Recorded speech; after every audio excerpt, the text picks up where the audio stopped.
My name is Lenny Vermoss, and I just wanted to introduce the Stomp rocket and launcher and rocket a little bit.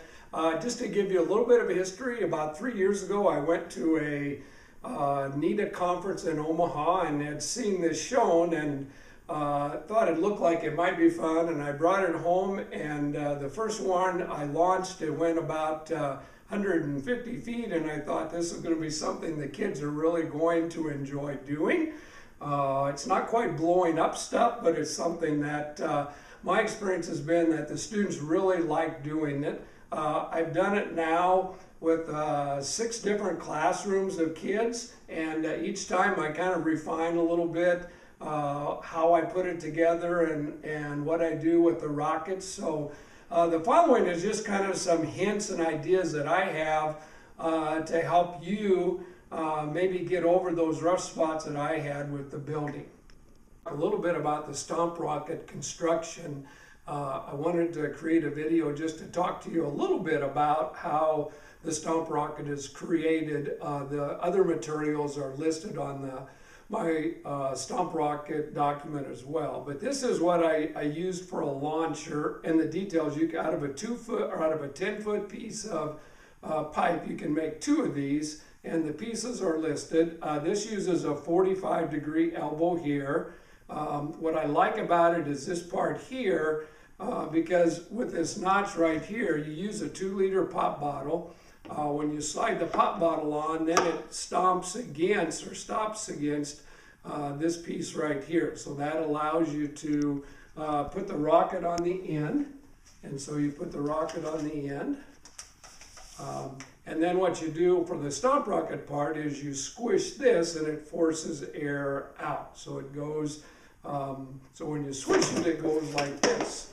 Now, when your bottle gets collapsed, what you want to do is blow it back up. And what works probably easiest, I've discovered, is to cup your hand, and this way you could have the students do as well, and cup your hand over it, and you can blow the bottle back up. And the bottles will last for, maybe 10, 15 times. I found a good source of finding the bottles. I didn't have luck with kids bringing bottles, but I went to a recycling center, and they were more than happy to give me the bottles, and I just had to clean them up a little bit to use them.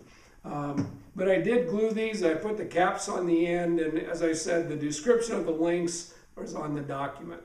This one's very easy to make, doesn't take long at all. I wanted to provide the students an opportunity to think about the angle of elevation that they're shooting at. And the other thing I would share is that my choice is to go for height or distance. In the intermediate school, 5th grade, where I've kind of worked, doing the height is pretty complicated, so we set a goal of doing the longest distance.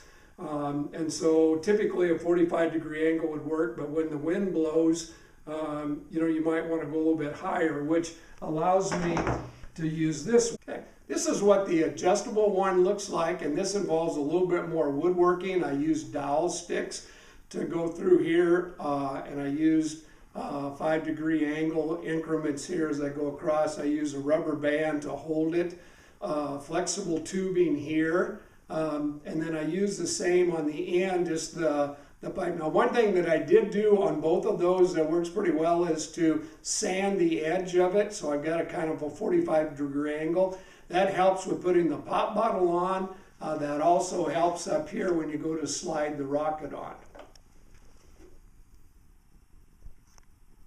Thing is that you can change the angle, so you can change the angle to whatever angle you want. And I had some students that when it was windy the one day, they went basically about straight up so they could get the height and then catch the wind. And I do have the angles marked on this, and I just use a rubber band to hold it on. What we're going to look at now is building of the rocket, and what I want to start with first is depending on how much instruction you give the students, you may or may not tell them, you might let them discover it. My time is always a little limited with the STEM club, and so I share a lot of these hints, and I'll talk about as we're going through, but you can decide how much or how little you want to share with the students. What I found is that this piece of pipe, which is the same pipe as I use on the launcher, is really a necessity, and a long piece is good. For materials, what I would suggest is this is just an 8.5 by 11 piece of paper that's cut the long way. And then as the students decide if they want a long rocket or a short rocket or a shorter rocket, they can cut that piece of paper. So I would just have them take one paper. And then the other thing is when you wrap the fuselage around the pipe, what you want to do is you want to wrap it around the pipe. And a key here is that you want to make sure that the pipe is loosely, that the fuselage paper is loosely fit, so that this has a little bit of leeway here, because if you don't, what happens is that you have problems trying to get the rocket on the launch pad. And so you want to make sure you have a little space. You don't want too much space, but you want to give it a little leeway. And then what you do, and again, this is where this pipe just comes in really handy. What you're going to do is you're just going to tape it several places right here, and you get your fuselage that you have. And again, you want it to be fairly loose. Now, the next thing is that one of the things that you want to do is you want to make sure that it's airtight. And when you put the cone on, you can use a cone and make it airtight. But one person that I seen suggested, and I suggested this to the students, to make it a little bit more airtight, is to use a piece of tape and just tape across the top of your pipe so that it's airtight. And then you can test to see if it's airtight by blowing in the end and making sure that it's airtight. Making a cone is one of the hardest things, and I've done this with 5th graders, but making a cone is probably one of the harder things for students to do. We did originally start with having them make a circle with a compass, but they just had a lot of problems with this. If I was in the classroom, I would make them do that, but just for convenience and quickness, we made some circles that are already cut out. You do need to mark the center of the circle, so you mark the center of the circle, and then you cut a notch to the center of the circle.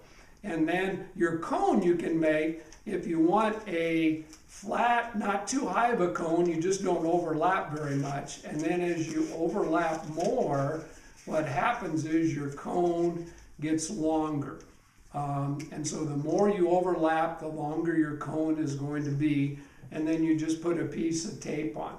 Now, when you put the tape on, to kind of hold it where you want, the next thing, and this is really a 2-person job, you want to fit the cone on top of the fuselage. And it's really difficult to do one person. It's difficult to hold this down. What I would recommend is that you take and mark where this fits on the tube, and then you make cuts. So you make cuts like this, and then these cuts along here allow you, and again with the pipe on the inside, you're going to put it in here, and then with those cuts you can pull this together so that you can really tape this cone on very nicely. But it is still a 2-person job to hold that. So I always suggest working in teams. The next is the fins, and you want to decide on the fins if you want no fins, 1, 2, 3, 4 fins. I had someone put fins on the cone. Where I started originally was to take a cone, and I would just put it on my fuselage, and I would just tape on one side, and then I would fold it over and tape on the other side, and then kind of fold it up like that. I found a little bit later, if you put a little crease on your fin, you can put it on and then you can tape it down. I do like this idea. This was shared in YouTube that I found, and that is to create something like this. And then what you do is you fold in the middle, and then you can put it, and then you can tape at the top and the bottom. And I do have a sheet that kind of describes that, that's listed in the materials. And also the shape, because you can build a long fin, a short fin, a rounded fin. So you have lots of things that you can do as far as the fins. Something else that I thought, but I haven't used a lot, is to use a sticky note. So you can make a fin out of a sticky note. It already has it on there. You can stick it on and then fold the paper, and you can make a fin with a sticky note as well. Again, once you get it completed, what you want to do, a couple tests you can do with the students. One is to see if it's airtight. So you want to blow to see if it's airtight. The other one is that to kind of test the aerodynamics is you can take it and just throw it and see how it goes through the air as well. So you have a couple things that you can do as far as being able to test it before it goes out. But the fun part is just to be able to go and put it on the launcher and launch it. And we've had some that have went up to, and you can see in the video, they'll go up to 150, 200 feet down the field. So you can get some pretty good distance on them. All right, so thank you very much. If you have any questions, feel free to contact me. My contact information is at the end of the video. Thank you.